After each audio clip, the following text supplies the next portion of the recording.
Este programa es familiar para todas las edades. Puede contener escenas de sexo y violencia. Se recomienda ser visto en compañía de un adulto. Contiene closed caption.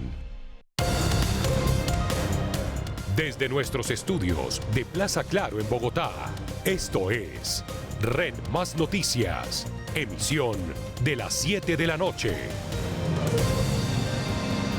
Hola, buenas noches. La noticia tiene que ver con Jesús Santrich, que murió en Venezuela, en territorio de ese país.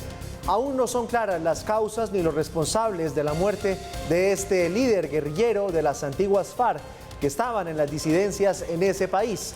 Hace apenas unos minutos, las disidencias de las FARC sacaron un comunicado confirmando la muerte del líder guerrillero y señalando al ejército colombiano como responsable de la muerte. Sin embargo, altas fuentes oficiales le han dicho a Red Más Noticias que el ejército colombiano ni ninguna autoridad colombiana tiene responsabilidad alguna en lo que pasó con Jesús Santrich. Por ahora, lo único que se puede decir y que es confirmado por parte y parte es que Jesús Santrich está muerto. Esto es Red Más Noticias, bienvenidos. Consejo Gremial insiste en cese del paro y de bloqueos, pide a autoridades judiciales que tomen medidas contra quienes cometen hechos violentos. Vándalos causaron graves daños a Transmilenio. Recuperar el sistema tomará 6 meses. Las pérdidas ascienden a 20.000 millones de pesos. La minga indígena llegó a Medellín y anuncia protestas en la ciudad. Mañana día decisivo en muerte del joven Luis Andrés Colmenares. Laura Moreno y Jessy Quintero están a la espera del fallo de segunda instancia. El Chelsea se desquita del Leicester y lo vence 2-1 por la Liga Premier. A ver, Thiago Silva en primer poste quería. ¡Thiago! ¡Gol! ¡Rudiger! ¡Gol! Presidente de la DIMAYOR, Fernando Jaramillo, desmiente que el torneo de fútbol colombiano se aplace.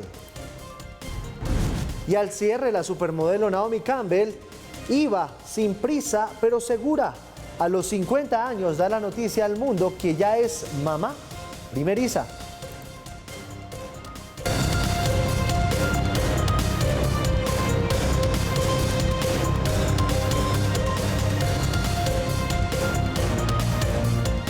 Comienza Red Más Noticias. La noticia más importante en Colombia, alias Jesús Santrich, es guerrillero de las FARC, disidente de esa guerrilla que se estaba refugiando en Venezuela, murió. Las propias disidencias de las FARC confirmaron su deceso. Altas fuentes oficiales del gobierno colombiano le han confirmado a Red Más Noticias que el ejército colombiano no tuvo que ver en la muerte del líder guerrillero en Venezuela. Sin embargo, las disidencias responsabilizan al gobierno Duque. Juan Carlos Giraldo, buenas noches. Más detalles de este caso. Giovanni, televidentes, muy buenas noches. Pues hasta el momento la hipótesis más importante es la que ha revelado el ministro de la Defensa, Diego Molano, quien señaló que Jesús Santrich habría sido dado de baja en territorio venezolano en medio de confrontaciones por el territorio y el manejo de la droga.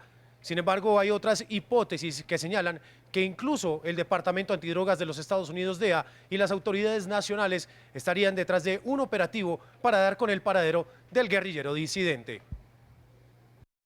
Sobre las 10:30 de la mañana se conocieron las primeras versiones de la muerte de Seusis Pausías Hernández. Algunas señalan que alias Santrich había sido dado de baja por autoridades venezolanas, información que hasta el momento no ha sido descartada. Con el paso de las horas, la primera voz oficial en pronunciarse al respecto fue la del ministro de la Defensa. Información de inteligencia señala que en presuntos enfrentamientos ocurridos ayer en Venezuela habría muerto alias Santrich y otros delincuentes. Información en verificación. De confirmarse este hecho, se comprueba que en Venezuela se refugian narcocriminales. Fuentes consultadas por Red Más Noticias señalaron que el antiguo integrante del secretariado de las FARC murió a manos de las disidencias de Gentil Duarte, que ordenó un ataque en su contra como venganza por su distanciamiento con esas disidencias y por el control de la droga. Otras fuentes nacionales e internacionales señalan que la información hasta ahora es confusa, pues en los últimos 20 días habían desplegado un intenso operativo para dar con el paradero del prófugo disidente e incluso otros señalan que fue sicariado en la Alta Guajira. Ante las diferentes versiones sobre la muerte de Santrich, el ministro de la Defensa en horas de la tarde volvió a revelar detalles. Fue una confrontación entre bandas criminales, que es la información presunta que da inteligencia de esa confrontación, y por supuesto entonces lo que evidencia es que allí se están protegiendo a los grupos narcocriminales. Supuestamente, y es una de las versiones que más está tomando fuerza y es objetivo de verificación, Santrich fue abatido por un grupo criminal conocido como los Mercenarios, que llegó hasta la zona de la serranía de Machiques, en donde el subversivo se refugiaba. Allí se habrían presentado los enfrentamientos con el fin de cobrar los cerca de 3.000 millones de pesos que hay de recompensa por el ex-FARC, que supuestamente gozaba del apoyo del régimen de Nicolás Maduro. Ante estas versiones, por medio de un comunicado, el grupo guerrillero disidente La Nueva Marca Italia confirmó y atribuyó la muerte de Santrich al Estado colombiano. Sucedió en la serranía del Perijá, zona binacional fronteriza, entre el Chalet y la vereda Los Laureles, dentro del territorio venezolano. Hasta ese lugar penetraron los comandos colombianos por orden directa del presidente Iván Duque. Sobre ese comunicado que ustedes acaban de ver, Red Más Noticias consultó con altas fuentes estatales que niegan que el ejército colombiano o cualquier elemento oficial estatal colombiano haya entrado a Venezuela. La hipótesis que se maneja es que, al parecer, Jesús Santrich había muerto en un combate entre las mismas disidencias de las FARC. Esta noticia está en desarrollo. Continúa el pulso entre el gobierno y el Comité del Paro Nacional para sentarse a negociar. Desde el gobierno están pidiendo el rechazo por parte de los líderes sindicales a los bloqueos de las carreteras. Después de 3 semanas de protestas, el gobierno y el Comité del Paro aún no han instalado la mesa de negociación. El punto crítico en estos momentos está relacionado con los bloqueos en las vías.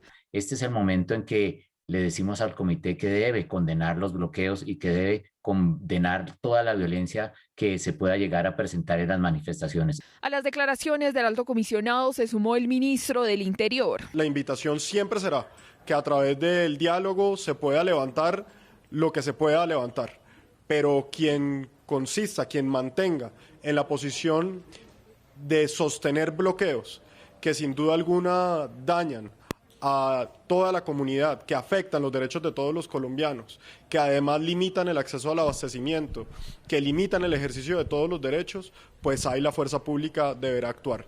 No se encuentra en la Constitución colombiana el derecho al bloqueo. Ante la petición del gobierno para que el Comité del Paro condene los bloqueos, los líderes sindicales respondieron. Y en muchas regiones del país donde se han firmado acuerdos, hay este tipo de protestas que por supuesto el gobierno debe solucionar, empezando por cumplir los acuerdos que ha firmado anteriormente. Y es que el anuncio del presidente Iván Duque de desplegar la fuerza pública para levantar estos obstáculos en las vías no cayó bien dentro del comité, que convocó a una nueva jornada de marchas para este miércoles 19 de mayo. La convocatoria es a una movilización contundente, muy fuerte, por la vida y por la paz, que rechace este llamado o declaratoria de guerra que le ha hecho el presidente de la República al Comité de Paro. Entre tanto, ante un foro internacional convocado por la Universidad Internacional de la Florida, el consejero presidencial para la Seguridad Nacional, Rafael Guarín, defendió la legitimidad de las instituciones. Reside estrictamente en el respeto absoluto de los derechos humanos y de las libertades públicas. Por eso toda una campaña internacional muy fuerte para desprestigiar a la fuerza pública, para desprestigiar al gobierno. El ministro del Interior, Daniel Palacios, también respaldó el trabajo del gobierno a nivel internacional.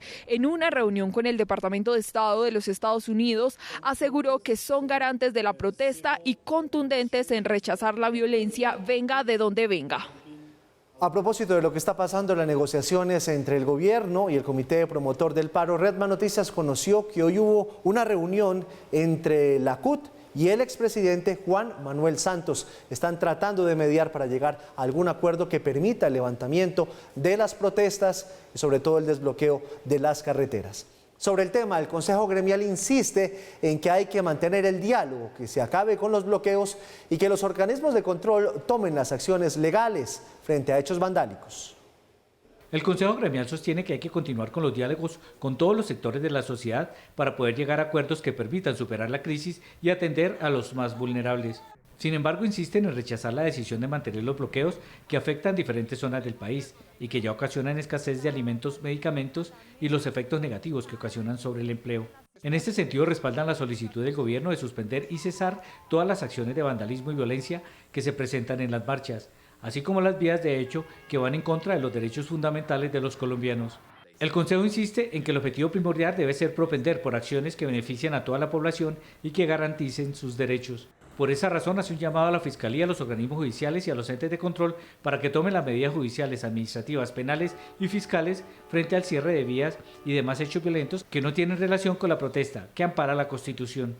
El Consejo recuerda que el sector empresarial, que en su mayoría son pequeñas y medianas empresas, ha hecho un esfuerzo grande para conservar el empleo durante la época de pandemia e insiste que se permita el derecho al trabajo, el acceso a los insumos y la movilidad de quienes quieren trabajar. Un duro choque en redes sociales protagonizaron dirigentes políticos, todo por cuenta del paro nacional. La alcaldesa de Bogotá, Claudia López, quien está convaleciente por COVID-19, vía Twitter, llamó oportunistas irresponsables a Uribe y a Petro. Funcionarios del gobierno pidieron a Twitter revisar la cuenta del senador de la Colombia Humana. Varios líderes políticos se lanzaron pullas entre sí por la crisis social y de orden público que vive el país. La alcaldesa de Bogotá señaló a 2 de sus detractores políticos de aprovechar la situación con miras al 2022. Petro bloquea la concentración embelesado por la rentabilidad electoral que le da el paro. Uribe ordena desbloquear esperando que el deseo de orden tras 20 días de bloqueos lo rescate electoralmente. Minutos después, Petro le respondió a Claudia López a través de Twitter. Espero que usted, Claudia, se pueda restablecer de su enfermedad. La invito a defender la democracia. Lo que viene es un golpe de Estado. Creo que es el momento de la unidad más amplia para detener el atentado contra la vida, la paz y la Constitución. El expresidente Uribe entró en escena para criticar al senador de la Colombia Humana. Insisto, la convivencia se logra con crecimiento productivo, política social, economía fraterna y autoridad y orden. El doctor Petro incita a la violencia, evade su responsabilidad para engañar y su recurso es culparme. En una sesión virtual en el Congreso, Petro también tuvo un rifirrafe con el representante de la Cámara, Eduard Rodríguez, por cuenta del paro nacional. Y yo sí lo invito a que demos el debate abiertamente, transparentemente, y démoslo de cara a la ciudadanía. Pero no venga a parar la Comisión Primera de Senado y Cámara. Ya tiene el país parado, en desorden, en anarquía. Demos ejemplo de salir adelante y cumplirle a nuestros niños. Me siento calumniado porque no tengo ninguna responsabilidad sobre los hechos que han acontecido y le pido al secretario de la Comisión Primera de Senado traslade las afirmaciones hechas en mi contra a la Corte Suprema de Justicia y que sea la justicia la que dirima si soy yo el que ha cometido un delito o es el representante que falsamente me denuncia. Desde el gobierno también arremetieron contra el senador por los trinos que escribió tras la orden del presidente al ejército de levantar los bloqueos. Petro, el instigador, como en el M-19, sueña con matanzas, las quiere, las anhela, lo excitan. La fuerza pública tiene la orden de cumplir su misión constitucional con absoluto respeto por los derechos humanos. Esa es la regla en el Estado de Derecho y en el régimen democrático. Otros funcionarios del gobierno dijeron a Twitter que Petro ha violado las políticas de la red social. Hablemos de política social. A la gratuidad para la educación superior, el programa de empleo juvenil se suma otro beneficio para que los jóvenes entre 18 y 28 años puedan tener vivienda propia. Por medio del programa Jóvenes Propietarios, el presidente Iván Duque dio a conocer otro alivio para que esta población acceda a vivienda propia. La tasa de interés más barata en la historia de Colombia para la adquisición de vivienda. Menos del 7% tasa fija. Segundo, financiar hasta el 90% del valor de la vivienda. En este caso será el gobierno el que sirva como fiador a través de una garantía del 100% subsidiada para viviendas de interés social y aplica para los jóvenes con ingresos entre 0 y 2 salarios mínimos. Si usted quiere comprar una vivienda de interés social de 100 millones de pesos, ya no va a necesitar ahorrar durante 3, 4, 5 años. Con solo 10 millones, con el 10%, puede tener su crédito de vivienda. Aseguran desde el Ejecutivo que a través del Fondo Nacional del Ahorro los jóvenes podrán acceder a esta tasa de interés preferencial que permitiría a los beneficiados pagar cuotas inferiores a los 500.000 pesos mensuales. Mañana es día de marchas nuevamente a nivel nacional. Va a haber otro paro convocado por las centrales obreras, el comité promotor del paro. A propósito del tema, Bogotá hoy lanzó una alerta. El vandalismo de las últimas semanas en la capital tiene a Transmilenio al borde del colapso. Por lo menos 6 meses se demorarían en volver a reconstruir muchas de las estaciones. El sistema está pasando por serios inconvenientes.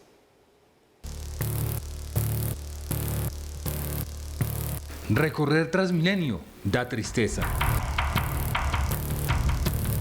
Así quedó la estación Olaya, en la Troncal Caracas.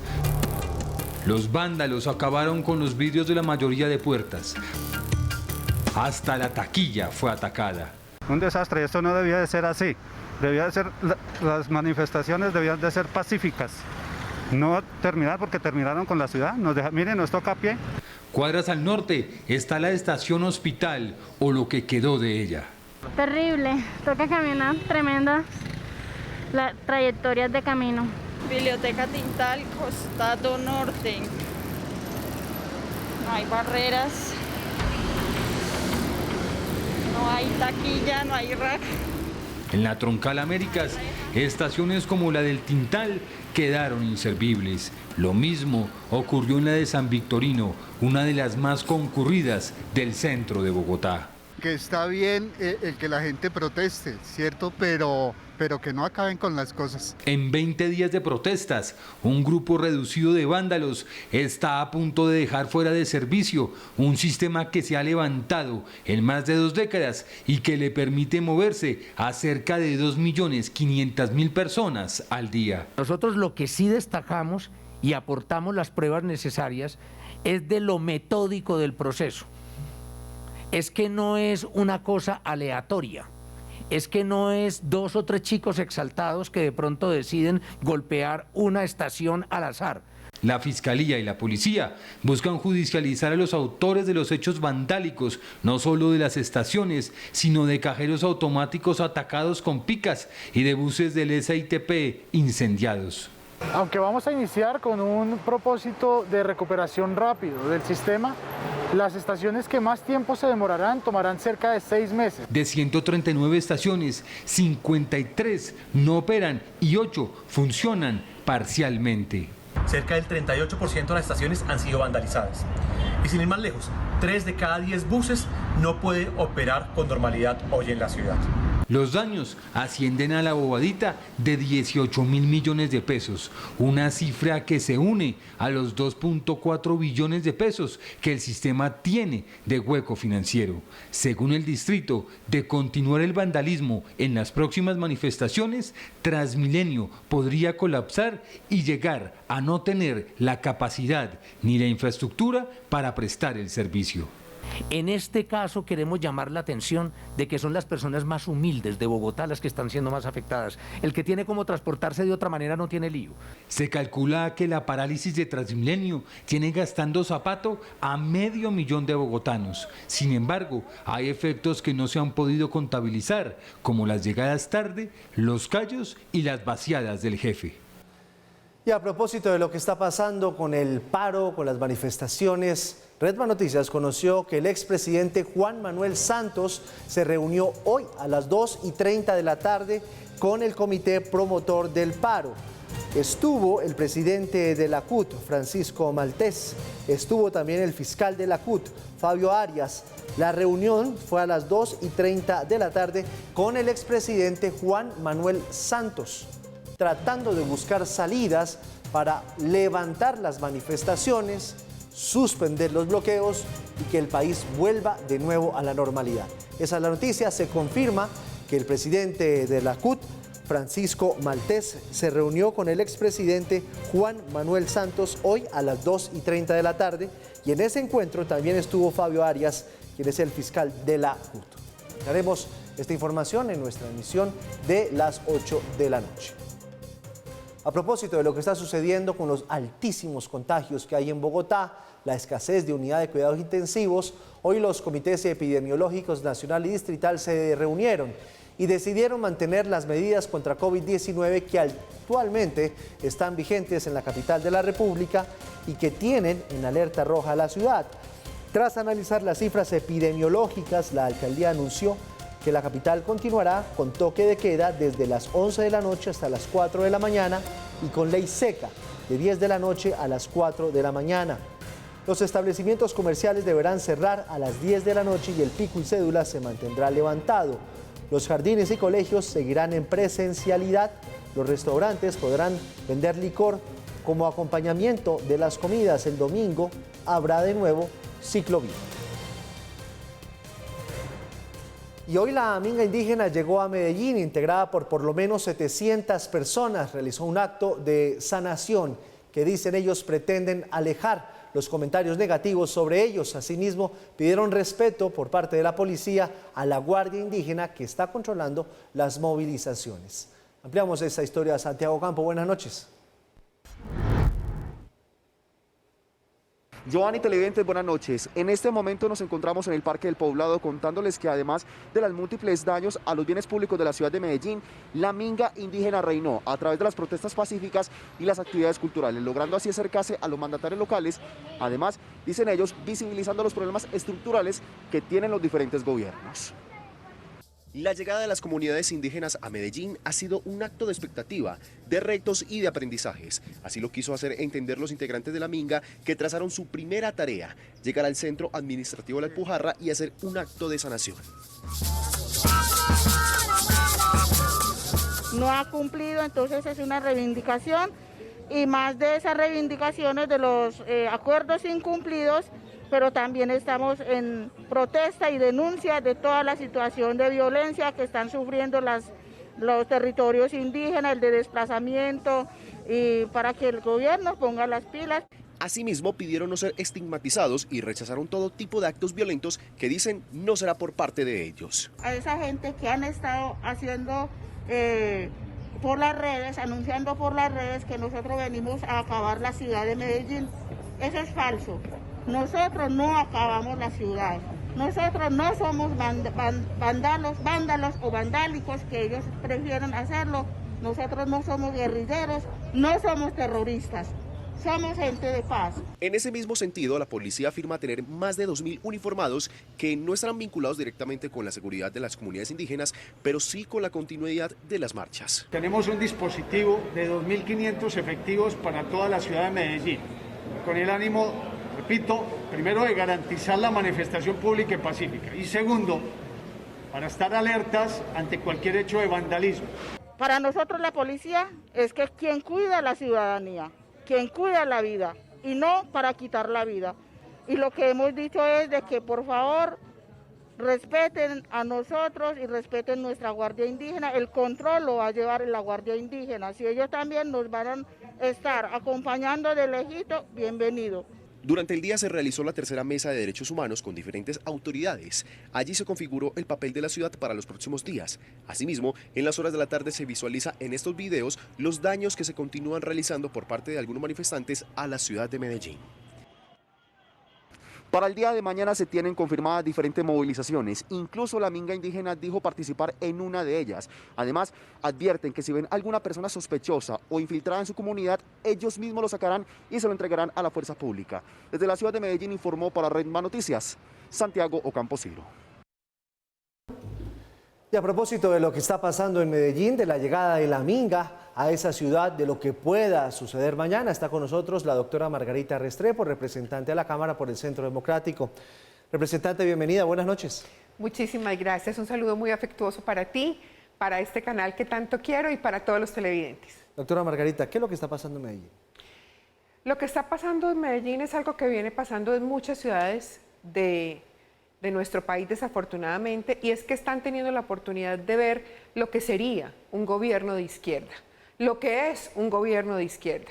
Medellín, que ha sido una ciudad pujante, trabajadora, que es foco de emprendimiento, que es foco de industrialización, que es un referente nacional en el tema de salud, en tantos temas, que se ha caracterizado por ser una ciudad pujante, hoy está gobernada por un alcalde de izquierda que ve en Medellín como a un medio, no como a un fin.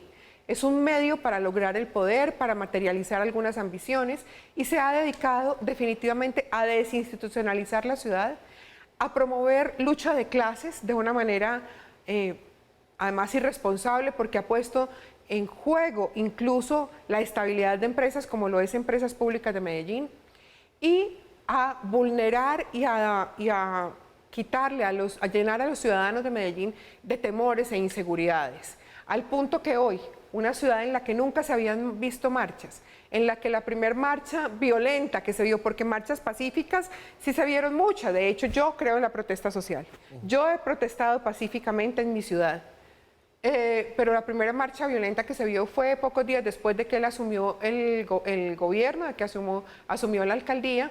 Él mismo patrocinó la alimentación de las personas que marcharon, les hizo conciertos, además destruyeron varias sedes bancarias de la ciudad en su momento, y de ahí surgió el apodo que le tienen de Pinturita, porque él salió a decir que no había pasado nada en realidad, que no se arreglara con un poquito de pinturita. Pues aprovecho para decirle al alcalde y mandarle un mensaje de que mire la pinturita que va a necesitar ahora, porque lo que hay en Medellín es un conato de que pase lo que ha pasado en otras ciudades de nuestro país, como lo es Cali.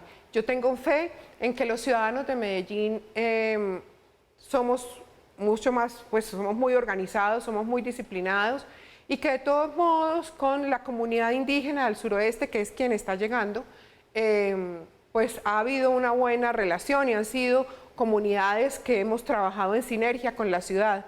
Entonces espero que no hayan los desmanes que hubo en Cali, pero es preocupante lo que está pasando, preocupante en el mundo en que sumió este alcalde de izquierda a nuestra ciudad. Doctora Margarita, ¿ustedes no creen en las marchas entonces? Yo creo profundamente en las marchas. Yo creo en la protesta pacífica. Yo creo en la libertad de expresión. Yo creo en que las manos, en que la voz de cada uno de los colombianos es importante para transformar la realidad de Colombia. Pero los paros no son protesta, los paros son violencia. Pero las medidas agresivas, las lesiones a nuestra fuerza pública, pero la forma como la gente ha salido a las calles a destruir, le va a costar muchísimo, no solo socialmente, no solo las vidas que ya le cuestan a nuestra patria, sino también económicamente. Entonces, yo creo en la protesta pacífica, en la marcha pacífica. Lo que está pasando no es una protesta, no es una marcha, es un atentado terrorista, es una amenaza terrorista lo que tenemos hoy en Colombia, y creo que los paros, además de que son ilegales, están atentando contra los derechos fundamentales de esas personas que generan con su trabajo la posibilidad de que tengamos un mejor país todos los días. Pero también hay amenazas, hay unos registros también de denuncias contra la fuerza pública muy delicadas de abusos sexuales, abuso de autoridad, extralimitación, desproporcionalidad de la fuerza. ¿Qué opina de eso? La desproporcionalidad de la fuerza, yo pienso que no es una denuncia contra la fuerza pública. La desproporcionalidad es evidente que hay marchas de 2.000 personas contra 100 policías. Ahí hay desproporcionalidad. ¿Pero a favor de quién? A favor de los promotores de la violencia y del paro. La desproporcionalidad de la fuerza la hemos visto todos en videos, por ejemplo, cuando se paran a las personas del ESMAD a pintarles sus escudos y ellos no reaccionan. La desproporcionalidad se ha visto incluso con actos grotescos de la comunidad hacia nuestros policías y violentos. Los cogen a piedra, los han intentado incendiar. Desproporcionalidad total. Pero ¿a quién perjudica esa desproporcionalidad? A nuestros policías. Pero también la fuerza pública se ha extralimitado, también hay casos documentados, violaciones, más de 50 muertos, ¿no? A ver, ahí voy yo. La fuerza pública, yo pienso que ha habido denuncias de extralimitación de la fuerza pública. Pienso que ya los comandantes en jefe han salido a decir que se están investigando y están asumiendo una responsabilidad frente a ese hecho. Pero resulta que las personas del paro no solo niegan su responsabilidad frente a los más de 800 policías heridos, sino que además desconocen los daños que están haciendo. La obligación de la policía, de la fuerza pública, es proteger a los ciudadanos. Son los únicos que tienen la potestad para usar la fuerza en caso de que tengan que entrar a defender a la ciudadanía. Los marchantes no usan fuerza. Los marchantes usan violencia y delinquen. Y claro que todas las personas de la fuerza pública que hayan cometido excesos tienen que responder. Es una institución grandísima. Es una institución grandísima que claro que hay personas, y está formada por seres humanos. Y claro que hay personas que se pueden haber equivocado. Y claro que también quien se haya excedido o quien haya cometido un abuso sexual, venga de donde venga, tiene que ser judicializado. Pero no puede ser que también estemos inhibiendo, oprimiendo, maltratando a los policías, los ciudadanos de al pie, cuando ellos entran a defendernos y nosotros decimos que es que hay que protestar, que hay que proteger el derecho de esa persona a destruir los CAIs, a incendiar plantas de Ecopetrol, a acabar con negocios y con casas de todo el mundo. Ellos tienen la obligación de protegernos. Entonces, yo sí creo profundamente en la Policía Nacional. Pienso que ha habido errores que hay que corregir y que tengo la certeza de que los comandantes en jefe entrarán a corregir. Pero creo que la comunidad y la ciudadanía en general somos más los que queremos que Colombia salga adelante. Y tenemos que unirnos para exigir que el paro se acabe ya. Doctora Margarita Restrepo, muchas gracias por estar con nosotros en Red Más Noticias. Muchísimas gracias a ti y un mensaje a todos los colombianos de fe, esperanza y una invitación de verdad al orden y a la libertad. Ya viene la Copa América, pero no llega sola. Con sus goles, con la mirada de los expertos y con el fervor de los hinchas, también llega alguien muy especial, la conductora del juego. Soy María Juli Correa y me voy a poner la camiseta número 10 del equipo de Red Más Noticias. Disfruta con nosotros de las mejores jugadas, los mejores instantes y las grandes emociones de esta Copa América. Espera la Copa América en Red Más, porque conocer de fútbol es bueno, pero entenderlo es mejor. Después de las jornadas muy violentas que se presentaron ayer en el municipio de Yumbo, en el Valle del Cauca, las autoridades entregaron un balance de los desmanes y también se conoció que el alcalde de Cali decidió pedirle la renuncia a todo su gabinete. Ampliamos estas dos informaciones con nuestro enviado especial en Cali, que se encuentra a esta hora allá, Alejandro Muñoz. Buenas noches. Giovanni, televidentes, buenas noches. Desde la Alcaldía de Santiago de Cali se entregó un balance del Consejo de Gobierno convocado en horas de la mañana por el alcalde de la ciudad, Jorge Iván Ospina, con presencia de los funcionarios públicos. Entre las conclusiones está continuar con las mesas de diálogo, especialmente con los jóvenes de la ciudad, lo que permitirá darle un nuevo giro a su política de gobierno. Temas como el desempleo, la falta de oportunidades educativas, la participación política e incluso ambientales fueron debatidas con los funcionarios públicos que en este momento deberán tomar un nuevo rumbo enfocado en atender las necesidades de la comunidad. Lo primero es leer las garantías que se están pidiendo, estamos atentos a esas garantías, a que esas garantías se den desde el punto de vista del orden nacional, del orden regional, del orden local.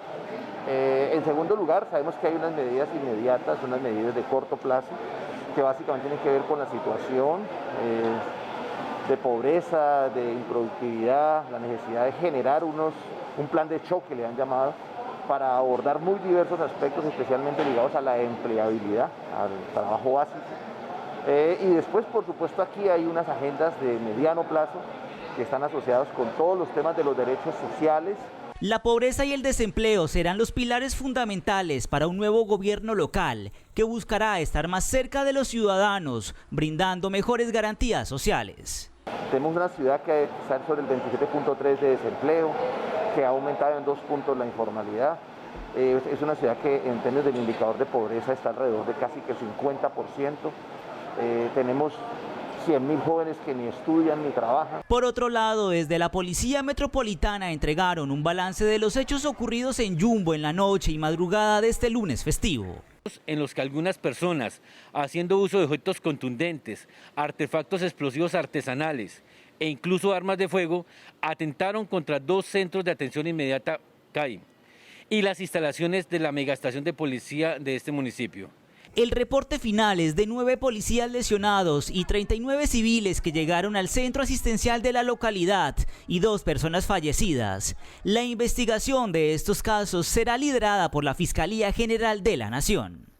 En otras informaciones hay un video que se ha conocido por medio de las redes sociales donde se puede ver a algunos protestantes haciendo intercambios de lo que serían armas de fuego y muy cerca de ellos están uniformados del Ejército Nacional. La gobernadora del Valle, Clara Luz Roldán, ha solicitado urgente una respuesta de la institución, mientras que a través de un comunicado del Ejército Nacional de Colombia rechaza las acusaciones donde se manifieste que estarían involucrados dentro de las marchas, ya que por el contrario han prestado su asistencia militar en todo el Valle del Cauca. Por el momento esa es toda la información que se registra desde Cali. Informó para ustedes Alejandro Muñoz, Red Más Noticias. Gracias, Alejo, feliz noche, nos vemos mañana. La mesa de diálogo que instaló la Gobernación del Atlántico con el Comité Juvenil de Paro fue levantada de manera abrupta, por lo que los jóvenes consideraron que las condiciones del país no estaban dadas para dialogar. Se pararon y se fueron. Kimberly Martínez, buenas noches. Hola Giovanni, muy buenas noches para usted y los televidentes. Pues tras 2 horas de conversaciones, los jóvenes decidieron levantarse de esta mesa de diálogo departamental al considerar que el gobierno nacional no les ha brindado las garantías necesarias para continuar con este diálogo. Ellos aseguran también que conocieron videos donde compañeros en Cali y Cauca estaban siendo capturados por participar en estas manifestaciones.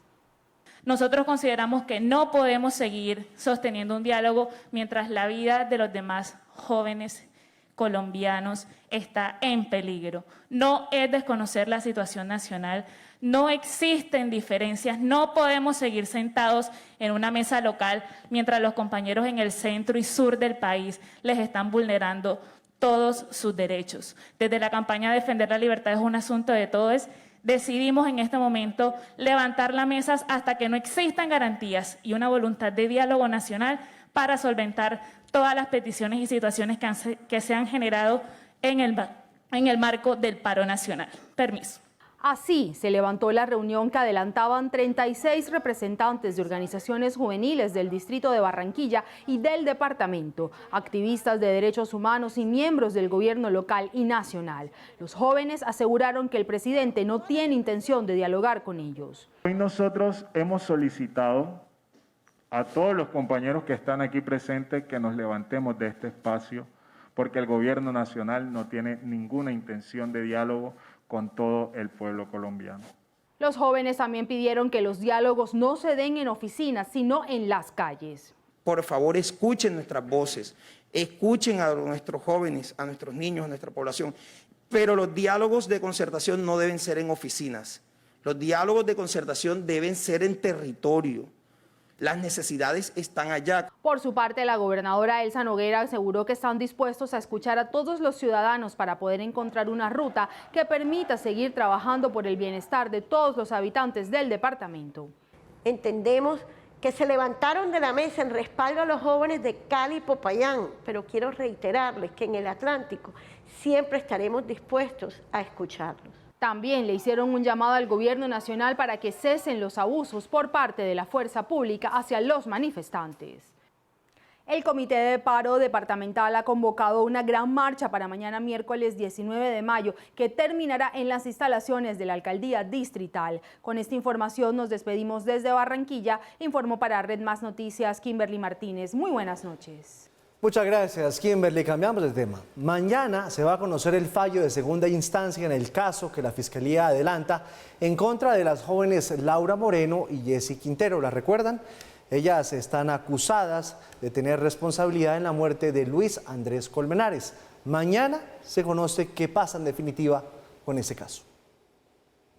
Un magistrado del Tribunal Superior de Bogotá emitirá el fallo que podría poner fin a la discusión jurídica sobre las extrañas circunstancias en las que murió Luis Andrés Colmenares. Como familia y en lo personal, como hermano, lo único que espero, o la esperanza está puesta, en que el magistrado del tribunal haya valorado las pruebas de acuerdo a la ley, que su valoración lo lleve a tomar una decisión basada en la justicia. El concejal Jorge Colmenares, hermano de la víctima, se refirió a las decisiones que en el pasado se han emitido sobre los hechos ocurridos la madrugada del 31 de octubre del 2010. En la primera instancia, vimos cómo la jueza de conocimiento no valoró todas las pruebas presentadas.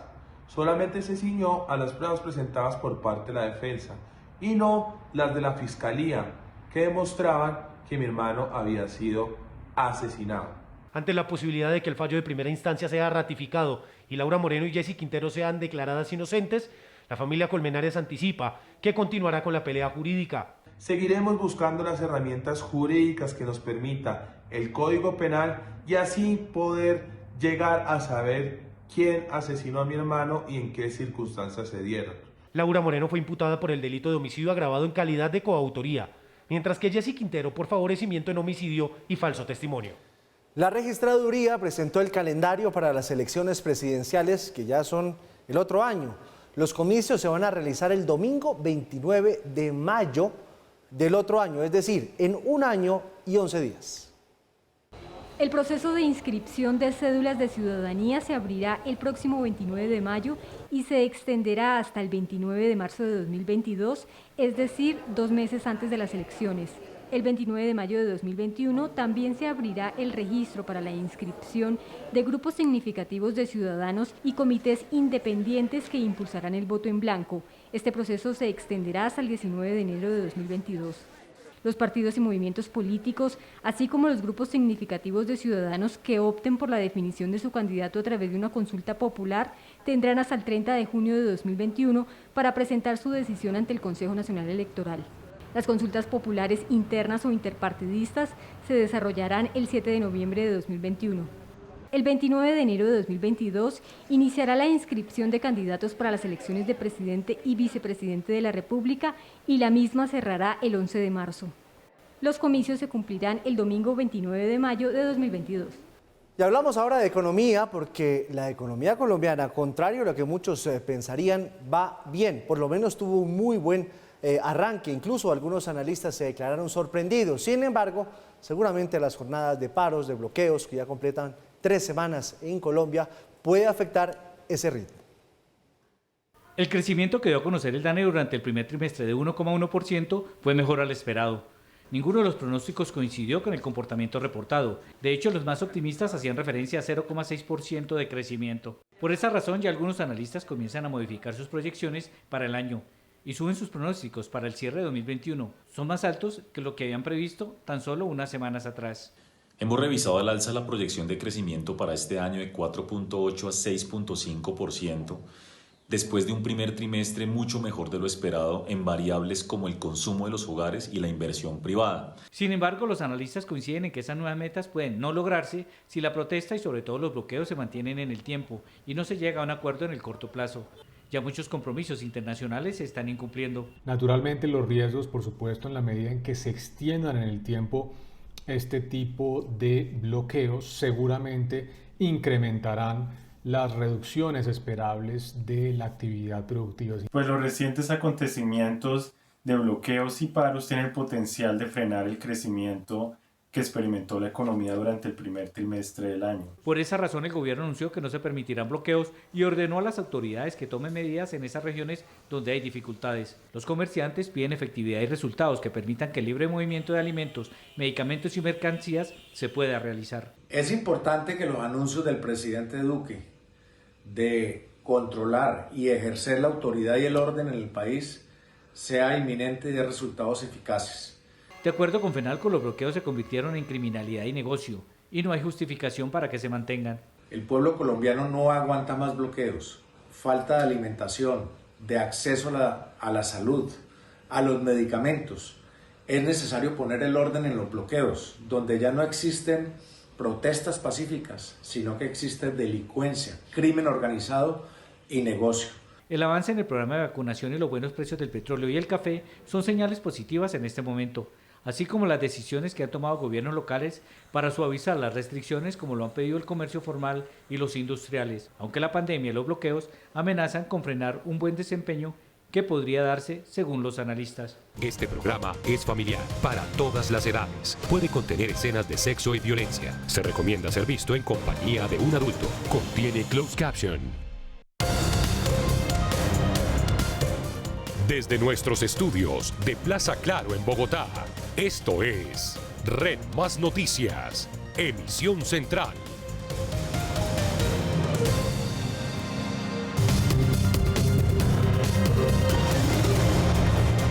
La noticia a esta hora: el expresidente Juan Manuel Santos se reunió hoy a las 2:30 de la tarde con el Comité de Paro.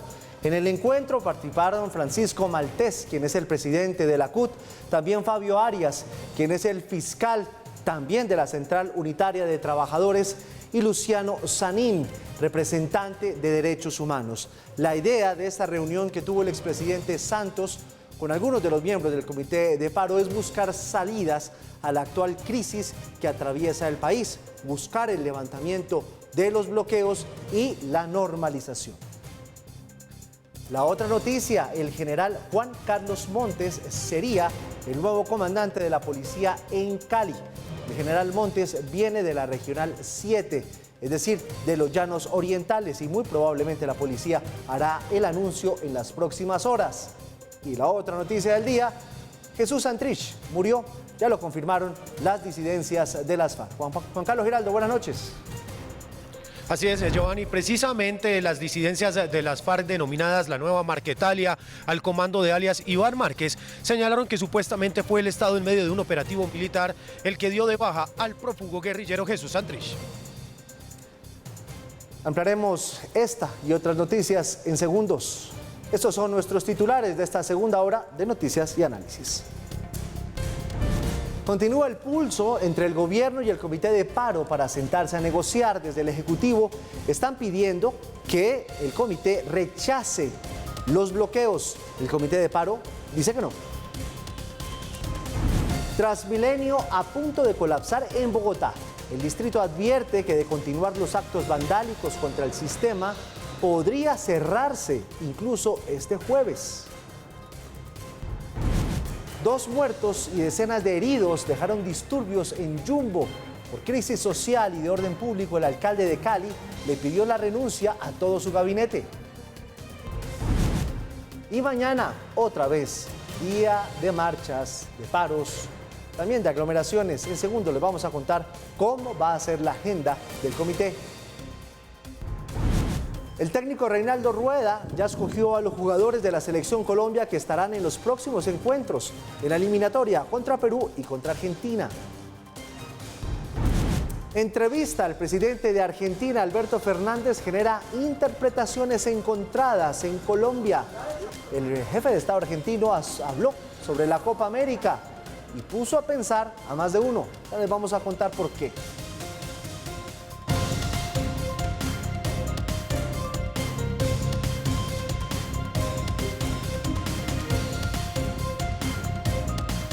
Esto es Red Más Noticias, emisión central. Hace apenas 40 minutos, las disidencias de las FARC confirmaron que efectivamente Jesús Santrich murió. Pero lo que dicen las disidencias de las FARC es que murió, dicen, en un operativo del ejército colombiano en territorio venezolano. Red Más Noticias consultó esta información con altas fuentes del gobierno que desmintieron esa versión. Juan Carlos Giraldo, buenas noches. Así es, Giovanni, nuevamente establecemos comunicación para ampliar esta información, y es que la única versión oficial que se ha conocido hasta el momento es la del ministro de la Defensa, Diego Molano, quien ha señalado que Jesús Santrich habría sido dado de baja en medio de enfrentamientos de grupos ilegales en territorio venezolano por el control del territorio y de la droga. Otras versiones consultadas por Red Más Noticias señalan que podría haber sido sicariado en La Guajira e incluso que habría sido objeto de un operativo militar con agentes internacionales. Sobre las 10:30 de la mañana se conocieron las primeras versiones de la muerte de Seusis Pausías Hernández. Algunas señalan que alias Santrich había sido dado de baja por autoridades venezolanas, información que hasta el momento no ha sido descartada. Con el paso de las horas, la primera voz oficial en pronunciarse al respecto fue la del ministro de la Defensa. Información de inteligencia señala que en presuntos enfrentamientos ocurridos ayer en Venezuela habría muerto alias Santrich y otros delincuentes. Información en verificación. De confirmarse este hecho, se comprueba que en Venezuela se refugian narcocriminales.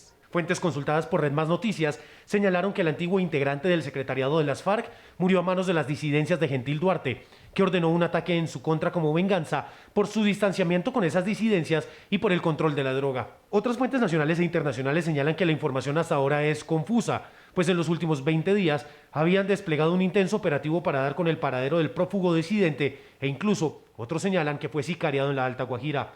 Ante las diferentes versiones sobre la muerte de Santrich, el ministro de la Defensa en horas de la tarde volvió a revelar detalles. Fue una confrontación entre bandas criminales, que es la información presunta que da inteligencia de esa confrontación, y por supuesto entonces lo que evidencia es que allí se están protegiendo a los grupos narcocriminales. Supuestamente, y es una de las versiones que más está tomando fuerza y es objetivo de verificación, Santrich fue abatido por un grupo criminal conocido como los Mercenarios, que llegó hasta la zona de la serranía de Machiques, en donde el subversivo se refugiaba. Allí se habrían presentado los enfrentamientos con el fin de cobrar los cerca de 3.000 millones de pesos que hay de recompensa por el ex-FARC, que supuestamente gozaba del apoyo del régimen de Nicolás Maduro. Ante estas versiones, por medio de un comunicado, el grupo guerrillero disidente La Nueva Marquetalia confirmó y atribuyó la muerte de Santrich al Estado colombiano. Sucedió en la serranía del Perijá, zona binacional fronteriza, entre el Chalet y la vereda Los Laureles, dentro del territorio venezolano. Hasta ese lugar penetraron los comandos colombianos por orden directa del presidente Iván Duque.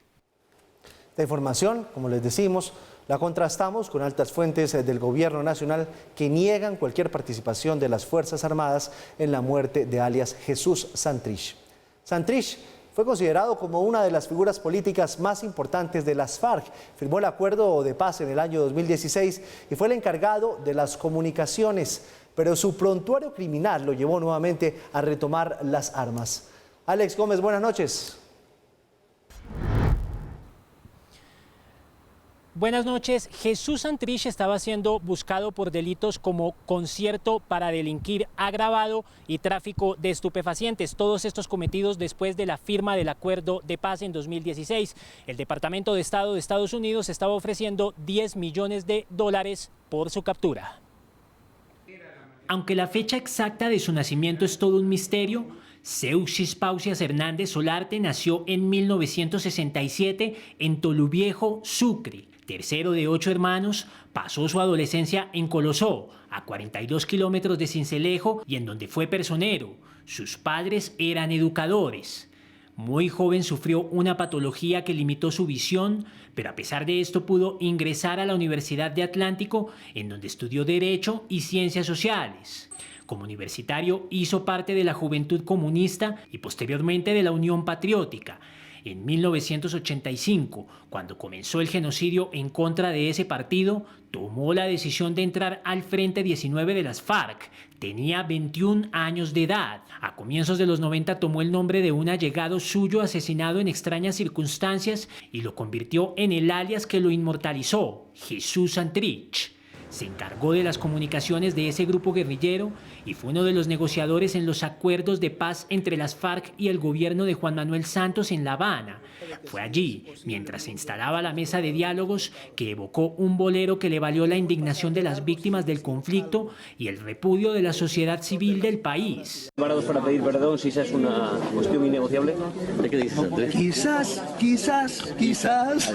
El 9 de abril de 2018 fue capturado y Estados Unidos lo pidió en extradición por delitos como concierto para delinquir y tráfico de estupefacientes en fechas posteriores a la firma del acuerdo de paz en 2016. Ahí se desató toda una novela, ya que el 17 de mayo de 2019 iba a quedar en libertad por orden de la Jurisdicción Especial para la Paz, pero a la salida de la cárcel La Picota de Bogotá fue recapturado. Atención, confirmado Red Más Noticias, están recapturando a Jesús Santrich, confirmado Red Más Noticias, recapturado Jesús Santrich a la cárcel, a las afueras de la cárcel La Picota. Aunque fue trasladado con todo y silla de ruedas al búnker de la Fiscalía en un helicóptero, tan solo unos días después, el 30 de mayo, volvió a quedar en libertad por orden de la Corte Suprema de Justicia gracias a su curul de congresista. Ese día salió acompañado por un grupo de seguridad de la Unidad Nacional de Protección y del senador Iván Cepeda. Tengo un compromiso con la Jurisdicción Especial para la Paz y en el mismo día de hoy he hecho un compromiso con las altas cortes por coadyuvar a que se esclarezca cualquier duda que exista sobre mi conducta, sobre mi comportamiento. Fue entonces cuando por fin asumió su curul en el Congreso, aunque su presencia fue corta y duramente cuestionada por la bancada del Centro Democrático. Le repito, señor Santrich, mafioso, narcotraficante, asesino. Y creo que hay que alistarse para los debates limpios, para los debates abiertos y tratar de mostrar ejemplo de concordia desde un escenario como este. Pero solo unos días después, el 30 de junio, abandonó su esquema de seguridad, incumplió un llamado de la Corte Suprema de Justicia y el 29 de agosto, junto a Iván Márquez y el Paisa, anunció que retomaba las armas con el nombre de la Segunda Marquetalia. Su paradero desde entonces fue todo un misterio. Según el gobierno colombiano y organizaciones no gubernamentales, se refugió en Venezuela, desde donde Nicolás Maduro dijo en su momento lo siguiente. Iván Márquez y Jesús Santrich son bienvenidos a Venezuela y al Foro de Sao Paulo cuando quieran venir. Son los dos líderes de paz. Nuevamente en el monte, Santrich se mostró varias veces desafiante. En una de sus últimas apariciones, llegó hasta el punto de amenazar al presidente de Colombia, Iván Duque. Hasta pronto. Memento mori, Duque. A todo procusto le llega su teseo, es decir, que a todo marrano gordo le llega su diciembre. Nos vemos. Y es que Seusis Pausias o Jesús Santrich genera opiniones divididas entre adversarios y simpatizantes. Algunos lo recuerdan como el pintor y el poeta que escribió libros que circulaban entre la insurgencia. Otros lo describen como el ideólogo que firmó la paz en 2016 para después traicionarla.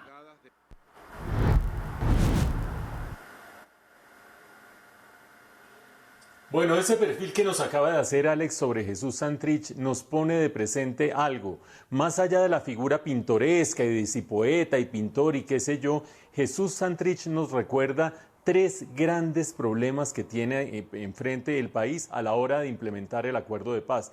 El primer gran problema, Jesús Santrich, el cínico, el mentiroso, el que siguió dedicado al narcotráfico incluso después del acuerdo, encarna esa parte de la disidencia de las FARC que volvió a los negocios ilícitos, que volvió al monte y que volvió a empuñar las armas. Y vale la pena diferenciarla claramente del Partido de los Comunes que está cumpliendo con el acuerdo y que está con sus procesos en la JEP. No sobra recordar esa diferencia. Segundo punto, la institucionalidad colombiana, en esta especie de telenovela que nos contó Alex en pocos minutos, muestra las grandes inconsistencias de la institucionalidad colombiana. Primero, Jesús Santrich capturado por el CTI para mandarlo en extradición a Estados Unidos. Después, la JEP dice que no se puede mandar en extradición porque no se sabe la fecha a la cual pertenecen las pruebas de que estaba narcotraficando todavía.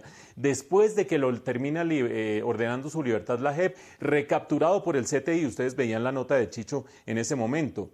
Inmediatamente después la Corte Suprema de Justicia dice no, eso no corresponde a la jurisdicción de la Fiscalía, corresponde a la jurisdicción de la Corte Suprema de Justicia porque es un senador. ¿Es senador? No es senador. El Consejo de Estado entra a decir que sí es senador y en ese contexto que sí es congresista y en ese contexto inmediatamente empiezan los vericuetos y se termina volando Jesús Santrich. Para ponerle la cereza al pastel, un año después, más de un año después de que se hubiera escapado, la Procuraduría lo inhabilita y lo destituye, más de un año después de que se ha escapado literalmente. Y la Corte Suprema de Justicia hace apenas unos días decide que sí se puede extraditar. Segundo gran problema, ese berenjenal institucional que tiene el país.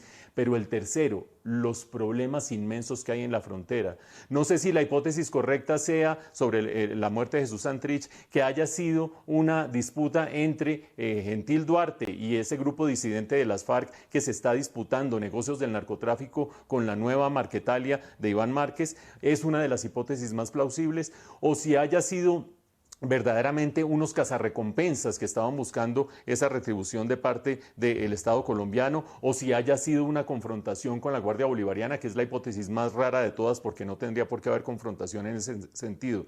Independientemente de cuál sea la hipótesis más plausible, claramente esto demuestra que la frontera entre Colombia y Venezuela es una frontera que es zona de guerra, zona de delincuencia, zona de criminales y donde nadie sabe exactamente para quién trabaja. Es en ese contexto que el Estado colombiano tiene que defender esas fronteras, y es así de complejo el problema al que nos enfrentamos cuando hablamos de disidencias de las FARC, de Nueva Marquetalia y del rol que juega el gobierno venezolano en todo esto.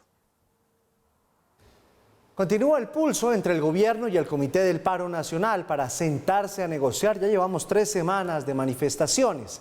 Desde el gobierno le están pidiendo a los sindicatos que rechacen los bloqueos, que no paren, que no bloqueen las vías principales. Los sindicatos han sido ambiguos. Tampoco lo rechazan, pero tampoco lo condenan. Laura Cifuentes, buenas noches. Giovanni, buenas noches. El ministro del Interior ha dicho que inicialmente se van a agotar todas las vías del diálogo y que posteriormente sí se haría la intervención por parte de la fuerza pública, que está llamada precisamente a levantar estos obstáculos en las carreteras del país, como lo pidió el presidente Iván Duque. Después de 3 semanas de protestas, el gobierno y el Comité del Paro aún no han instalado la mesa de negociación. El punto crítico en estos momentos está relacionado con los bloqueos en las vías.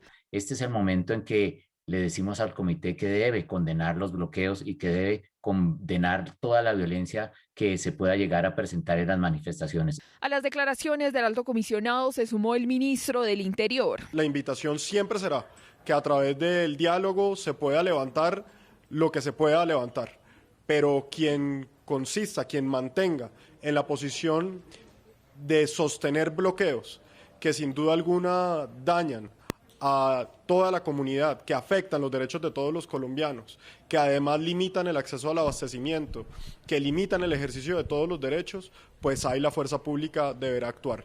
No se encuentra en la Constitución colombiana el derecho al bloqueo. Ante la petición del gobierno para que el Comité del Paro condene los bloqueos, los líderes sindicales respondieron. Y en muchas regiones del país donde se han firmado acuerdos, hay este tipo de protestas que por supuesto el gobierno debe solucionar, empezando por cumplir los acuerdos que ha firmado anteriormente.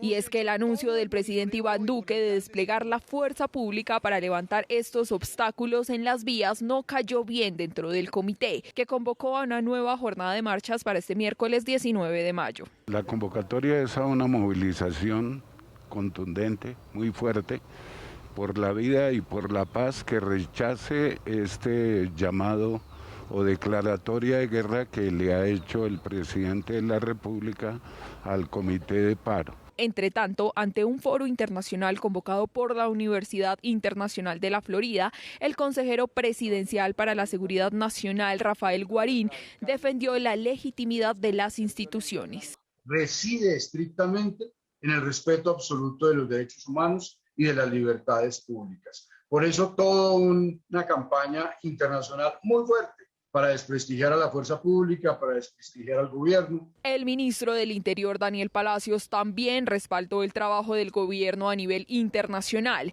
En una reunión con el Departamento de Estado de los Estados Unidos, aseguró que son garantes de la protesta y contundentes en rechazar la violencia, venga de donde venga.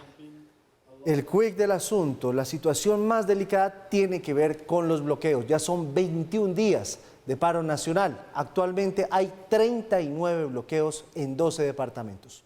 Karina Soler, buenas noches. Buenas noches, Giovanni y televidentes. Los departamentos con mayor afectación son Nariño, con 11 bloqueos, 3 de ellos por emergencia y 8 por manifestaciones. Continúa Huila, con 8 por manifestaciones. Valle del Cauca, con 5 por manifestaciones. Los departamentos con mayor desabastecimiento son Valle del Cauca, Cauca, Nariño, Huila y Caquetá, con un 50%. Los invito a ver el siguiente informe. Tras la decisión del presidente Iván Duque de que la fuerza pública se desplegara en su máxima capacidad operacional para desbloquear las vías, en la jornada de este 18 de mayo se presentan 39 bloqueos en 12 departamentos, de los cuales 32 fueron por manifestaciones y 7 por emergencias. En el departamento de Nariño persisten 8 bloqueos por manifestaciones en la vía Junín-Túquerres, Huachacal-El Espino, Pasto-Canamojarras, Pasto-La Pacicultura, Ipiales-Las Lajas, Tumaco-Junín y Cebadal-Santa Bárbara. Asimismo, se presentan 3 bloqueos por emergencia tras avalanchas y derrumbes en las vías Túquerres-Samaniego, Pasto-Buesaco, Higuerones y Pasto-Canamojarras. En Huila está bloqueada la Ruta Nacional I-45 y la vía hacia La Plata, que conecta a Huila con el sur del Cauca, afectando a municipios como Altamira, Obo y El Pescador. El Consejo Regional Indígena del Huila estableció el cierre total de la vía como respuesta a la silla vacía del gobernador Luis Enrique Duzán en la mesa de diálogo. Numerosas vías de Cali y Valle del Cauca permanecen bloqueadas por el paro nacional. Las vías afectadas son La Victoria Cerritos, Cali Andalucía, Santander de Quilichao Palmira, Cali Lobo Guerrero, Buenaventura Buga, afectando la conexión con la región pacífica y al sur colombiano. Al suroccidente del país se presentan 3 bloqueos en Casanare, en la vía Yopal, Hato Corozal, Agua Azul Sogamoso y la Cabuya Saravena, con paso esporádico de vehículos particulares y productos de primera necesidad. En Cauca se registran 2 bloqueos, al igual que en el norte de Santander. En Tolima, Quindío, Caquetá y Caldas se registra un bloqueo. Por bloqueos en los departamentos de Valle del Cauca, Cauca, Nariño, Huila y Caquetá se agudiza la falta de alimentos, combustibles y medicamentos. Aunque hay instalados corredores humanitarios, estos no han sido suficientes para aliviar la crisis por desabastecimiento. Bueno, pues así están planteadas las cosas por parte del gobierno, por parte del Comité del Paro. Ustedes saben que está prevista una reunión nueva para el día jueves, pero antes de eso, el gobierno le pide al Comité del Paro que condene los bloqueos y por otra parte el Comité del Paro le pide al gobierno que condene los excesos de uso de la fuerza contra la protesta social y que genere unas garantías para la protesta social. Y es en ese contexto donde hay que analizar distintas medidas y decisiones del gobierno que está jugando más o menos al tiempo en 3 tableros. El primero de ellos, con los anuncios de algunas políticas y algunas medidas que pueden tratar de paliar las necesidades que están dando lugar al paro por parte de algunos de los manifestantes. En ese sentido ha sido, por ejemplo, el anuncio del gobierno en días pasados de garantizar matrícula cero para la educación superior, para los estratos 1, 2 y 3, que son la gran mayoría, más del 95% de los estudiantes de la universidad pública en educación superior. Pero un anuncio más reciente de las últimas horas, garantizar recursos para hacer el pago de la seguridad social y los parafiscales para nuevos empleos para jóvenes. Eso, por supuesto, buscando estimular el empleo para jóvenes. Eso en cuanto a una clase de anuncios. Por otra parte, sigue avanzando en algún tipo de acuerdos o pasos hacia algún tipo de acuerdos futuros con el Comité del Paro antes de que se empiece la negociación. El Comité del Paro pide garantías para poder desarrollar la protesta. El gobierno ha anunciado la instalación de una mesa de garantías para la protesta social y esa mesa incluiría miembros del gobierno, miembros del Comité del Paro y miembros de otros movimientos sociales que se están manifestando en este momento. Un segundo tablero en el que juega el gobierno. Y el tercero, que es el que ha generado más polémica en las últimas horas, cuando anuncia el presidente Iván Duque el día de ayer que va a usar el Estado toda la fuerza necesaria, pero eso sí, de manera proporcional y respetando los derechos humanos, para desbloquear las vías del país. Y ahí el Comité del Paro le dice que eso es una declaratoria de guerra contra el paro. Y en realidad aquí, tanto para el Comité del Paro como para distintos observadores, es claro que habría que diferenciar 2 cosas. La protesta social legítima, en la cual el Estado colombiano se ha excedido en el uso de la fuerza y tiene que reconocer esos excesos y tiene que generar garantías y mecanismos para evitar esos excesos en cuanto a la protesta legítima. Pero los bloqueos son otra cosa. Los bloqueos son un delito y no inventado por nadie, sino tipificado en el Código Penal.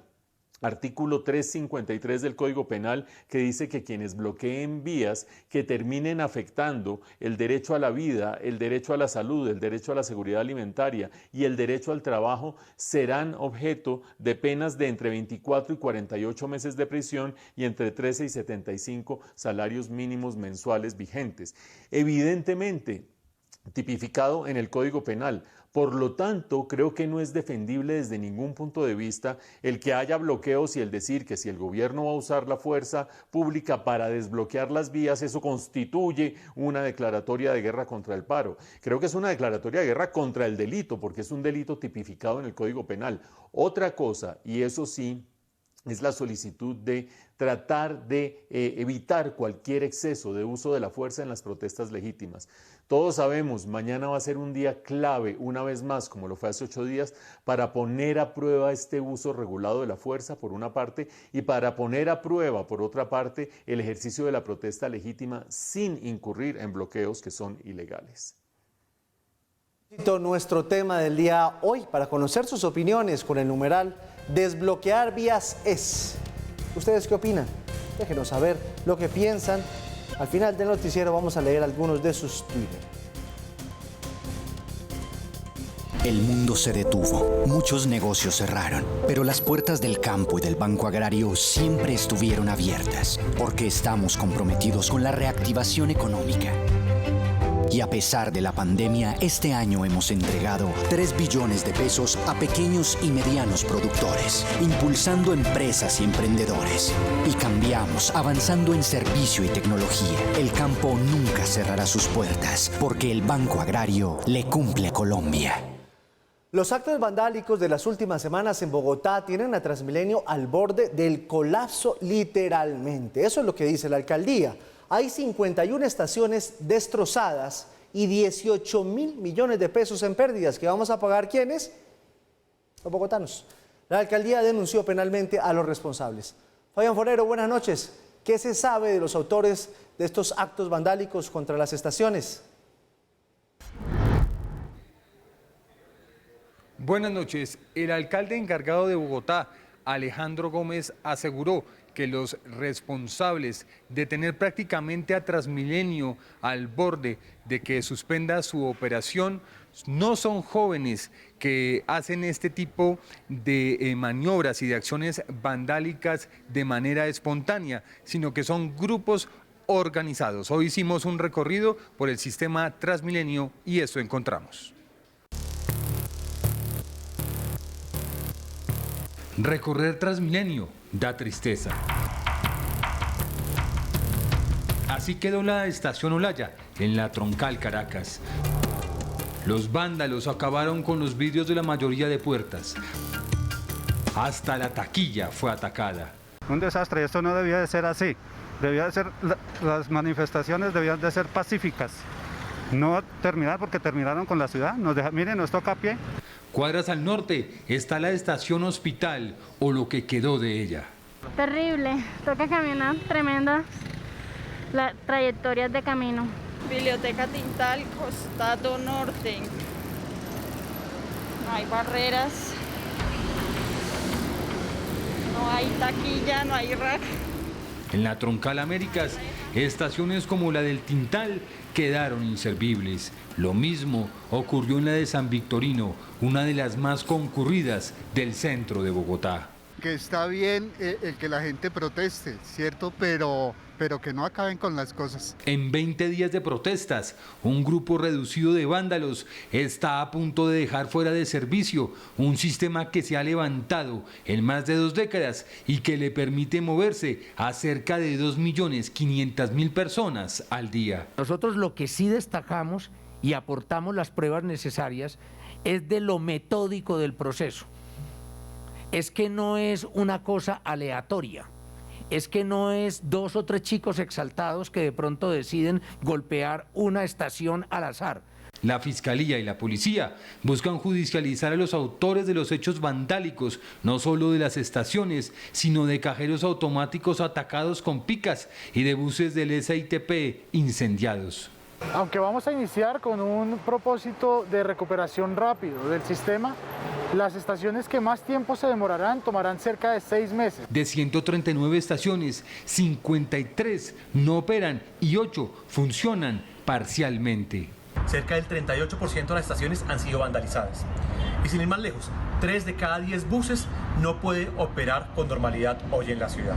Los daños ascienden a la bobadita de 18.000 millones de pesos, una cifra que se une a los 2.4 billones de pesos que el sistema tiene de hueco financiero. Según el distrito, de continuar el vandalismo en las próximas manifestaciones, Transmilenio podría colapsar y llegar a no tener la capacidad ni la infraestructura para prestar el servicio. En este caso queremos llamar la atención de que son las personas más humildes de Bogotá las que están siendo más afectadas. El que tiene como transportarse de otra manera no tiene lío. Se calcula que la parálisis de Transmilenio tiene gastando zapato a 500.000 de bogotanos. Sin embargo, hay efectos que no se han podido contabilizar, como las llegadas tarde, los callos y las vaciadas del jefe. 18.500 millones de pesos, casi 20.000 millones de pesos. Vale recuperar las estaciones de Transmilenio y el sistema de Transmilenio, incluidos los buses y los buses alimentadores, de los actos vandálicos que han tenido lugar hasta el día de hoy. Y ese es un costo bastante significativo, no solo para las finanzas públicas del distrito, sino además es un costo muy grande para la gente que tiene que pagar, no pudiendo hacer el transporte como lo hacía anteriormente, teniendo que caminar eternos trayectos para poder llegar finalmente a su destino. Y esta gente, evidentemente, como lo han señalado las autoridades, es la gente que no tiene plata o para comprarse una moto o para comprarse una bicicleta o para comprarse un carro, es decir, los estratos menos favorecidos y los segmentos menos favorecidos de la población. En últimas, estos vándalos están atentando contra bienes públicos y terminan afectando a la gente de más modestos recursos, que evidentemente es a la que deberían estar defendiendo supuestamente si estuvieran protestando por algo legítimo. Pero ojo que aparte de este inmenso costo desde el punto de vista físico y desde el punto de vista social para estos segmentos de la población, hay un costo altísimo para el sistema. Las cifras, ustedes han visto las notas, son elocuentes. 139 estaciones tiene el Transmilenio de Bogotá, de ellas 53 no tienen operación, 53 de 139. De 2.357 buses, 660 han sido vandalizados. Y de 6.200 buses del Sistema Integrado de Transporte, del SITP, hay 407 que han sido vandalizados. Las cifras son escandalosas. Y uno se pone a decir, bueno, ¿y eso qué significa en términos de costos y qué significa para el sistema? No solo para Transmilenio, sino cada uno de los sistemas integrados de transporte de las ciudades de Colombia que han sufrido esos rigores. Pero agarremos el ejemplo de Transmilenio. Transmilenio transportaba antes de la pandemia 4 millones de pasajeros al día, más o menos 4 millones de pasajeros al día. Con la pandemia, distanciamiento social, reducción del trabajo, reducción, cierres de distintas zonas de la ciudad, se bajó de 4 millones diarios de pasajeros a 2,5 millones diarios. Y ahora, con estos actos vandálicos, con este terrorismo que se ha hecho sobre las estaciones y sobre el sistema de transporte, se ha reducido a 2 millones de pasajeros diarios. De 4 que se transportaban a 2, y eso significa evidentemente un hueco mayor en las finanzas de Transmilenio, así como hay huecos mayores en las finanzas de los otros sistemas integrados de transporte. El déficit antes del 2020, antes de la pandemia de Transmilenio, era de 1,1 billones de pesos al año. 1,1 dejaba de saldo de déficit. En 2021 va a duplicarse, 2,2 billones de pesos va a dejar de déficit el sistema. ¿Quién paga eso? En principio, la sana lógica diría que habría que ver si eso se financia en parte por el gobierno nacional, en parte por el gobierno local y en parte con un aumento de la tarifa. ¿Creen ustedes que en estas condiciones sociales y económicas y políticas es viable subir la tarifa? Cancelada esa opción. ¿Creen ustedes que en esta situación fiscal es viable que el gobierno ayude a cofinanciar los déficits de los distintos sistemas de transporte de las principales ciudades del país? Signo de interrogación sobre esa opción. Mejor dicho, estamos contra la pared y felices rompiendo estaciones. A propósito, Bogotá, los comités epidemiológicos nacional y distrital decidieron mantener las medidas contra COVID-19 que actualmente están vigentes en Bogotá, que además nos tienen en alerta roja y casi que con un 95% de ocupación en las unidades de cuidado intensivo. Mañana hay marchas. Analizaron las cifras y Bogotá sigue entonces con toque de queda de 11 de la noche a 4 de la mañana, con ley seca de 10 de la noche a 4 de la mañana y los establecimientos comerciales deberán cerrar a las 10 de la noche. El pico y cédula se va a mantener levantado. Los jardines y colegios pueden, si quieren, si lo deciden, seguir en presencialidad. Los restaurantes podrán vender licor como acompañamiento de la comida. El domingo habrá ciclovía y mucha atención que mañana se levanta el pico y placa. Aquí les dejamos la siguiente nota con el calendario de lo que van a ser las manifestaciones en la capital de la República. La Secretaría de Movilidad informó que mañana 19 de mayo no habrá pico y placa para vehículos particulares ni taxis. La restricción regresará el jueves 20 de mayo. Se espera que, como en marchas anteriores, el Monumento a los Héroes en la Autopista Norte y el Portal de las Américas sean los puntos de concentración más grandes de la jornada. Además, a las 8 de la mañana están citados participantes del paro nacional en la Autopista Sur con Sevillana, Parque del Virrey, Centro de Memoria, Cena de la 30, Calle 26 con 30, Parque Nacional, Plaza de Bolívar, Centro Comercial La Colina, Portal Norte, Calle 80 con 68, Universidad Nacional de la Calle 26 y Auto Norte con Calle 100. Bueno, mañana tenemos nueva jornada de paro y cuando uno llega a una jornada de paro pasa de la discusión de las políticas nacionales, de los problemas nacionales a los problemas locales, a lo que se presenta en cada una de las ciudades. Y es ahí, en los problemas de las ciudades, donde cada alcalde tiene que reaccionar y manejar una realidad distinta. Y para caracterizar esa variedad de problemas que hay en las distintas ciudades, hagamos el recorrido por las tres principales. Ustedes ya han visto las notas. En el caso de Medellín, todos los ojos puestos sobre lo que vaya a pasar con la minga. En este caso fueron entre 300 y 400 mingueros los que llegaron a Medellín en las últimas horas.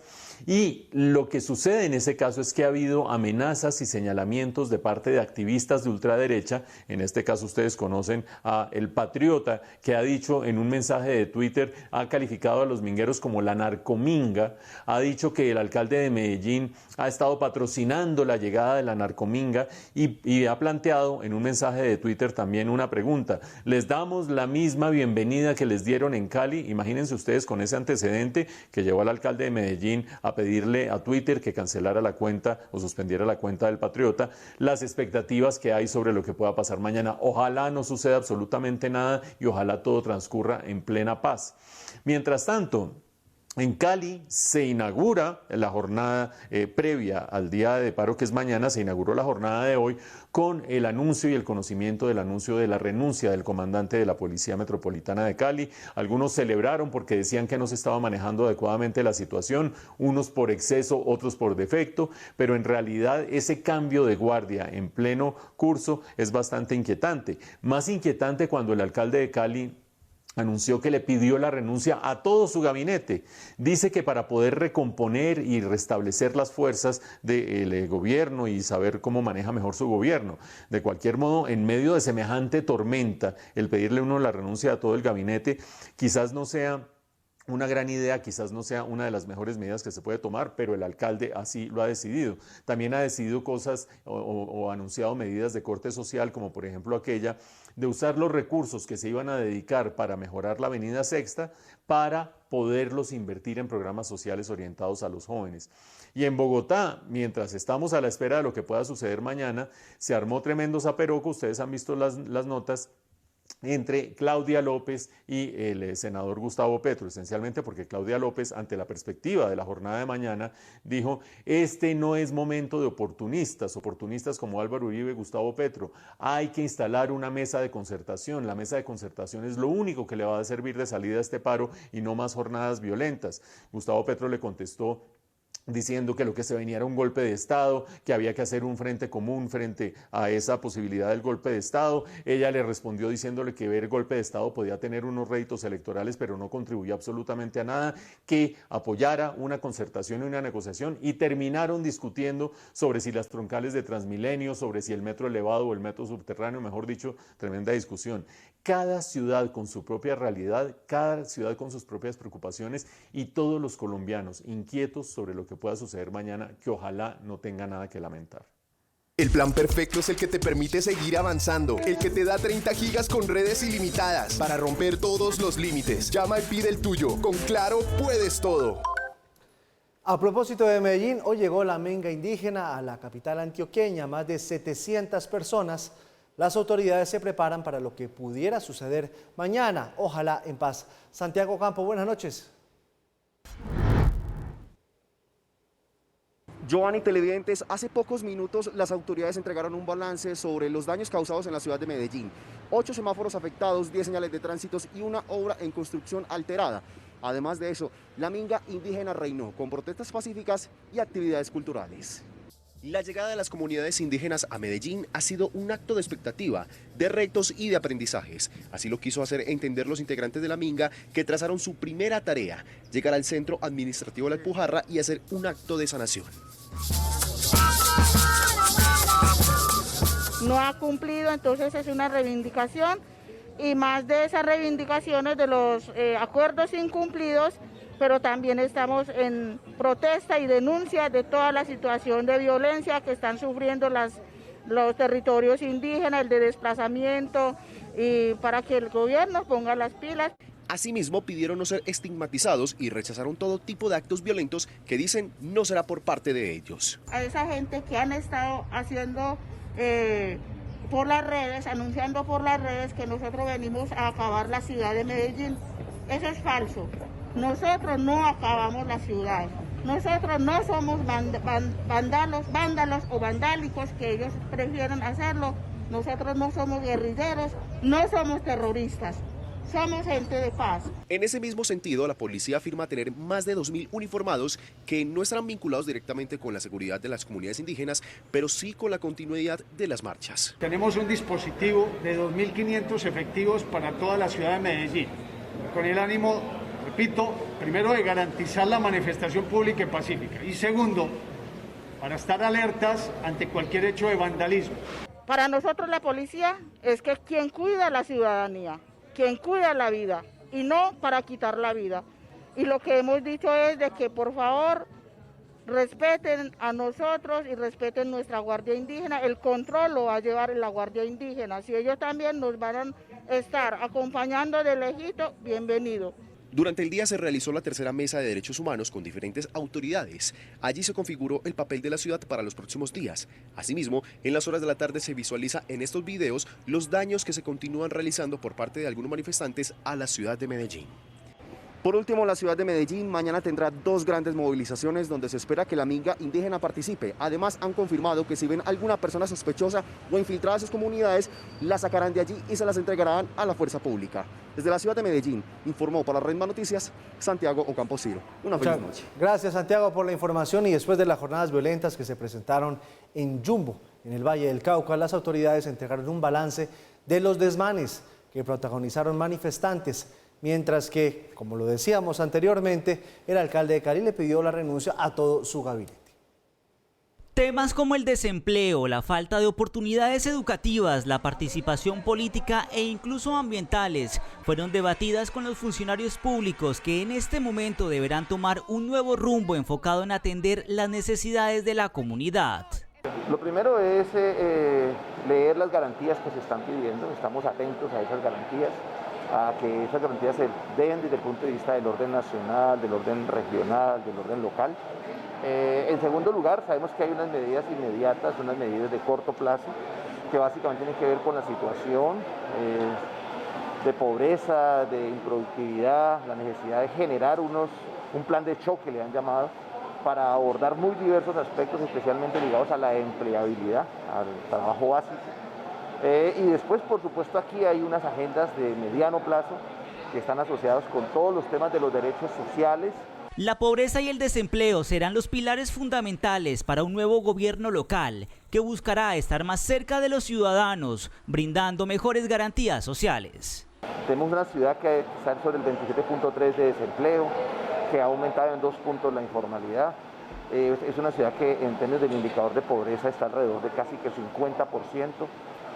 Tenemos 100.000 jóvenes que ni estudian ni trabajan. Por otro lado, desde la Policía Metropolitana entregaron un balance de los hechos ocurridos en Yumbo en la noche y madrugada de este lunes festivo. En los que algunas personas, haciendo uso de objetos contundentes, artefactos explosivos artesanales e incluso armas de fuego, atentaron contra 2 centros de atención inmediata CAI y las instalaciones de la megaestación de policía de este municipio.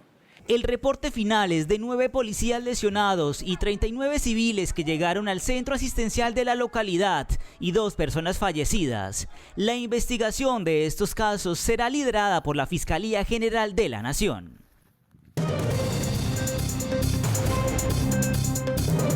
Mucha atención, el presidente Iván Duque acaba de decir que Colombia no se puede dejar secuestrar cuando se pretende cerrar la reactivación económica. Eso fue lo que dijo el presidente. Y tenemos que ser claros en que nuestro país no puede dejarse secuestrar cuando se pretenden, en puntos de la geografía, cerrar las arterias de la reactivación económica, las arterias del flujo de vacunas, las arterias del desarrollo, las arterias del empleo, las arterias de abrir esperanzas y oportunidades. Por eso nuestro espíritu y el suyo también es el de ser dialogantes y buscar consensos, pero sin dejar jamás que nuestra Constitución pueda ser manoseada, pisoteada o capturada. Muestra tu emprendimiento al mundo y demuestra que puedes todo. Adquiere planes móviles con Webex, Teams y ahora Zoom sin límite de consumo. Llama ahora al numeral 400. Claro Empresas. El petróleo de referencia Brent se negocia en promedio en $68.71 el barril. La libra café colombiano cerró en Nueva York a $1.51. El índice de capitalización de la Bolsa de Valores de Colombia descendió 1,68% a 1.268 unidades. La tasa representativa del mercado para mañana es de 3.655 pesos con 74 centavos. El euro se negocia en 4.473 pesos con 25 centavos. Las cifras son las 4.000 toneladas de plátano en riesgo de perderse en Arauca por los bloqueos. Por el paro, las pérdidas del departamento pueden llegar a 1.500 millones de pesos. Vamos con la opinión de nuestros televidentes, de ustedes, con el numeral desbloquear vías es. ¿Qué es lo que dicen nuestros televidentes? Vamos a leer algunas de las opiniones. Javier Díaz dice, es obligación de la fuerza pública. Una cosa es la protesta, lo cual es legal, y otra es el bloqueo, lo cual es un delito y viola los derechos de la mayoría. Vamos con otro. Esto dice Marta Miranda.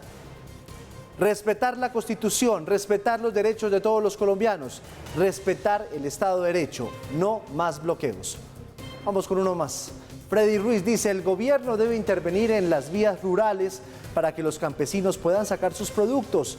Eso no se resuelve con las fuerzas militares, es lo que dice nuestra televidente. Hasta aquí esta emisión de Redman Noticias. Mañana estaremos muy pendientes de lo que pueda suceder en esta jornada de paro nacional, ya 22 días de paro. Desde las 6 en punto de la mañana, todos nuestros reporteros en Bogotá, en las regiones, les va a llevar a ustedes en directo lo que esté aconteciendo. 6 de la mañana, 12:30 del mediodía y nuestra emisión desde las 7 hasta las 9 de la noche. Feliz noche.